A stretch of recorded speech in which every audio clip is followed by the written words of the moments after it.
Bismillahirrahmanirrahim. Assalamualaikum warahmatullahi wabarakatuh. Alhamdulillahillazi an'amana bi ni'matil imani wal islam.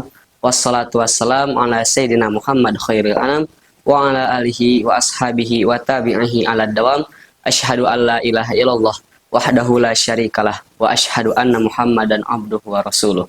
La nabiyya ba'dah. Sahabat RRN TV yang insyaallah Allah muliakan. Sebagaimana telah kita ketahui bahwasannya kita hidup di sini pasti memiliki yang namanya keluarga.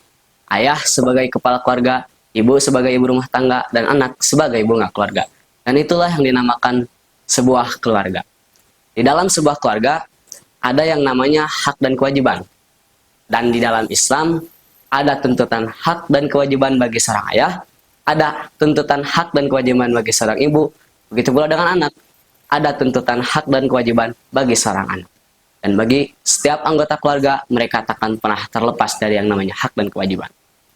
Ketika kedua orang tua telah dikaruniai seorang anak, maka jadilah seorang anak tersebut sebagai tanggung jawab kedua orang tua. Allah menitipkan seorang anak kepada kedua orang tua ini sebagai titipan dari Allah. Maka mereka memiliki tanggung jawab atas apa yang telah Allah titipkan kepada mereka.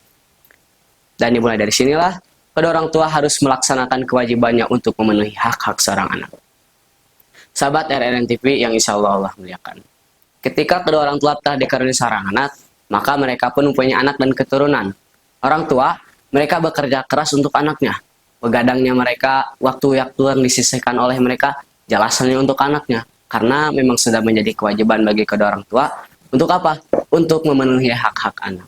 Ketika bayi dilahirkan, Islam mensyariatkan untuk mengumandangkan azan di telinga kanan bayi dan mengikomatkannya di telinga kiri bayi. Dan ini berlaku untuk bayi perempuan maupun bayi laki-laki.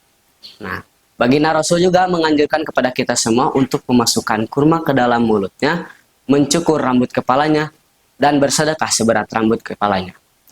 Memotong rambut kepala ini juga memiliki banyak faedah, diantaranya membuang racun kepala, membuang gangguan darinya, menghindari tumbuhnya rambut rontok, dan menguatkan rambut. Kedua orang tua juga memiliki satu kewajiban, yaitu memberikan nama kepada anaknya. Mereka carikan nama-nama yang baik untuk anaknya. Mereka pilihkan nama-nama yang baik untuk anaknya. Karena nama ini akan menjadi sebuah doa selama umur kita hidup di dunia, yang insya Allah akan menumbuhkan ketenangan dalam jiwa dan hati. Maka dari itu, kedua orang tua harus melaksanakan kewajibannya sebagaimana mestinya. Karena Islam menuntut kepada kedua orang tua untuk melakukan kewajiban sebagai pahlawan anak. Dan bila diadakan yang namanya kewajiban, maka di sana hak juga pasti diadakan. Dan hak juga jelas dituntut dalam Islam. Bila mana kedua orang tua telah melaksanakan kewajibannya, maka berhak baginya hak yang didapatkan. Sahabat RRN TV yang insya Allah Allah muliakan, menghargai kebaikan yang telah diperbuat oleh orang tua adalah salah satu bentuk keindahan yang sempurna. Islam menetapkan beberapa hak orang tua terhadap anaknya.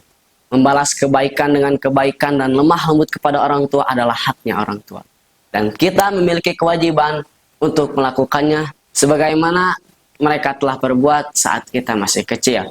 Dan ingat, menaati kedua orang tua adalah kebaikan paling agung setelah taat kepada Allah. Allah berfirman dalam Quran surat An-Nisa ayat 36 yang bunyinya Bismillahirrahmanirrahim wa ambudullaha wa la tusyriku bihi syai'an wa bil walidaini ihsana, yang artinya, dan sembahlah Allah dan janganlah kamu mempersekutukannya dengan sesuatu apapun, dan berbuat baiklah kepada kedua orang tuamu.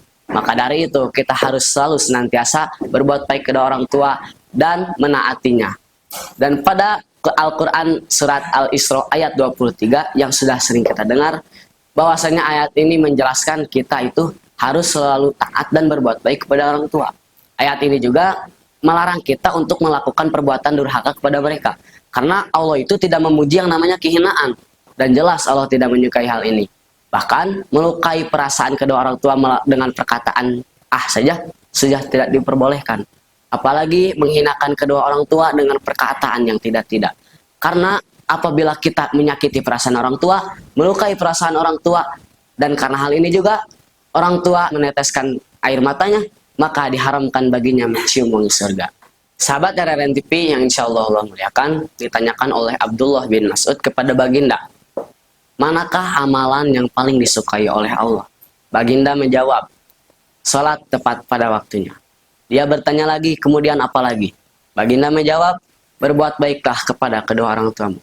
Dia bertanya lagi, kemudian apa lagi? Baginda menjawab, jihad di jalan Allah. Maka dari itu, kita harus selalu berbuat baik kepada kedua orang tua. Saat berbicara, bicaralah dengan lemah lembut. Hormatilah mereka dengan sehormat-hormatnya. Sayangilah mereka dengan sesayang-sayangnya. Doakan mereka yang baik-baik. Dan berikan segalanya kepada mereka. Sebagaimana mereka telah memberikan kasih sayang yang begitu banyak kepada kita sejak kita masih janin, bayi, anak-anak, dewasa, hingga akhirnya kita masih diberi kesempatan untuk melakukan puasa Ramadan kita kali ini.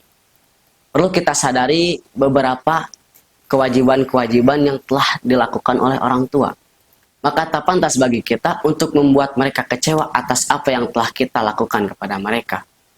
Sahabat RRNZP yang insya Allah muliakan, maka dari itu bersyukurlah, syukurilah selagi kita masih mempunyai ayah dan ibu. Jangan dibuat susah, jangan dibuat ribet, jangan juga dibuat mumet.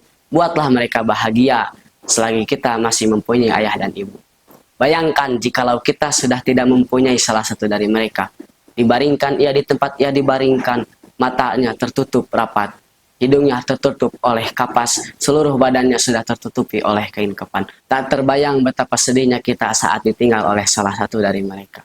Dan saat-saat akan dikubur, dimasukkan ia ke liang lahat. Ditutup oleh papan dengan rapat, ditimbun ia dengan tanah, dipadatkan itu tanah dengan sepadat-padatnya. Buyar pikiran kita, lemas kaki kita, mulut tak mampu berkata-kata, dan mata tak mampu menahan derasnya air mata. Sahabat RRNTV yang insya Allah muliakan. Maka dari itu, mari kita tumbuhkan cinta kepada kedua orang tua dengan sebenar-benarnya cinta. Karena kita tidak akan pernah mengalami kerugian apabila kita cinta orang tua. Karena jika kita cinta orang tua cinta kita. Orang tua cinta kita, maka Allah pun cinta kita. Amin, amin, ya rabbal alamin. Semoga dengan apa yang telah teruraikan tadi, mampu menumbuhkan cinta pada orang tua yang tak terhenti. Dengan harapan kita mampu untuk lebih berbakti pada orang tua yang nantinya akan ditunggu kehadirannya di surga nanti. Amin, amin, ya rabbal alamin. Sebelum mengucapkan salam, saya ingin meminta maaf bila terucap 1-2 kata yang kurang mengenakan hati. Salah kata murni kesalahan saya pribadi, benar kata murni Allah yang memberi. Jalan-jalan ke Kampung Kacida. Jangan lupa beli kelapa muda. Untuk sahabat dimanapun berada, selamat berbuka puasa. Assalamualaikum warahmatullahi wabarakatuh.